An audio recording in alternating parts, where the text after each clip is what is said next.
अगर आप 4-5 ट्रैक के लिए प्लानिंग कर रहे हो तो पहले तो ये मॉडरेट है, बिल्कुल भी इजी सिंपल बिगिनर्स के लिए तो नहीं है।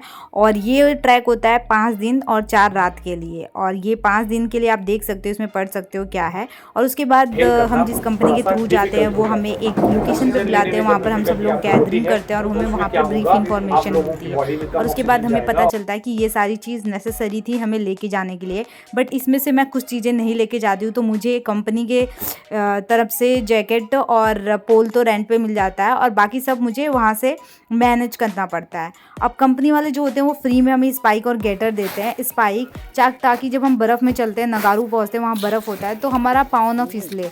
और जो गेटर्स होता है उससे क्या होता है, बर्फ़ हमारे शूज़ के अंदर ना घुसे, इसलिए गेटर्स काम करता है। फिर मैं ये जैकेट लेती हूँ जो कि मुझे 500 में पड़ता है। अगर आप आगे भी ट्रैकिंग करने वाले तो इससे अच्छा आप पहले से ही जैकेट खरीद के ले जाओ, वो बेटर होगा। और उसके बाद तो मैं रेंट पे पोल लेती हूँ। तो अगर आप ये भी यही है कि आगे हाइकिंग करने वाले हो तो आप पोल पहले से ही खरीद के ले जाओ, जो कि मुझे 300 में पोल मिलता है। उसके बाद हम शूज़ की बात करें तो हमारे जो ट्रैकिंग शूज़ है वो एंकल तक होना चाहिए। एंकल तक नहीं है तो आपको वहाँ पर रेंट पे लेना पड़ेगा किसी शॉप से। वो आपको ट्रैकिंग गाइड वाला बता देगा कि इस शॉप पे मिलता है, तो आप ले सकते हो। तो हमने लिया था 300 में ट्रैकिंग शूज़, जो कि हम जब वापस आए उनको शूज़ दिए तो उनने हमें 100 रुपये वापस दिए। और उसके बाद हमने पोंचू ख़रीदा वहाँ कसोल में किसी शॉप से 150 का, क्योंकि मैं रेनकोट नहीं ले गई थी और वेदर कभी भी ख़राब हो जाता है, इसलिए वो लोग बोलते हैं कि अपने साथ रेनकोट लेके आओ। और फिर मैंने ग्लव्स ख़रीदा था नगारू में जाके तीसरे दिन, जो कि मुझे 250 में मिला था। इसकी क्वालिटी इतनी अच्छी नहीं थी बट ख़रीदना पड़ा, क्योंकि नगारू में पूरा बर्फ़, और ये ग्लव्स बहुत मुझे आगे जाके काम आया।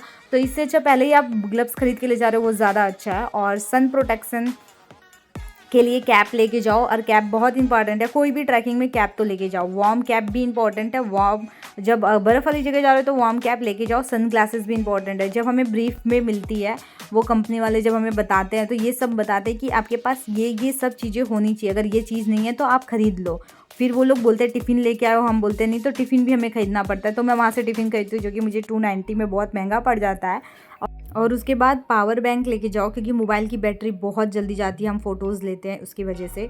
और जो आप सॉक्स कैरी कर रहे हो ना, तो वो एंकल सॉक्स मत कैरी करो, आप करो एंकल से ऊपर तक सॉक्स। क्योंकि क्या होता है, जब हम शूज़ पहनते हैं और एंकल सॉक्स पहनते हैं तो वो हमारा जो पाँव है वो बहुत कटता है शूज़ की वजह से, क्योंकि हम बहुत चलते हैं। तो आप करो लॉन्ग वाले सॉक्स कैरी अपने साथ, और एक ठंडी वाला वुल वाला मोटा सा सॉक्स लो, ताकि आपको नगारू में जाके काम आए। हमने ख़रीदा था सॉक्स, जो कि मुझे मिला था वहाँ पर 250 का मिला था, ऊपर ही ख़रीदा था मैंने।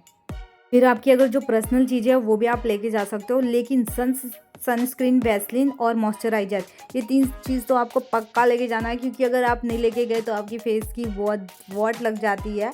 मेरे फेस के साथ भी कुछ ऐसा हुआ था, मेरा फेस बहुत, स्किन पूरा जल गया था, बर्न हो गया था, जब हम नगारू से सारपास जा रहे थे बर्फ़ की वजह से।